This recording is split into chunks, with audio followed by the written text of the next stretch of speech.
Earlier today, the Washington State Cougars announcing their best offensive weapon the first 3 games of the season. James Montgomery has been lost for the year. Today he had surgery that will keep him out until the 2010 season. It's been a tough last 16 games for the Cougs, where they've won just 3 games, including their first one of the year Saturday against SMU. But it could be a lot worse. A lot worse. And here are some of the reasons why. The Cougars won 2 of those 3 games in overtime. They could have barely beat Portland State last year in overtime. That would be bad.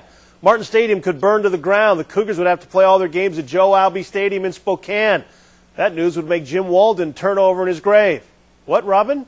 You say Jim Walden isn't dead? Well, see, there is some good news after all.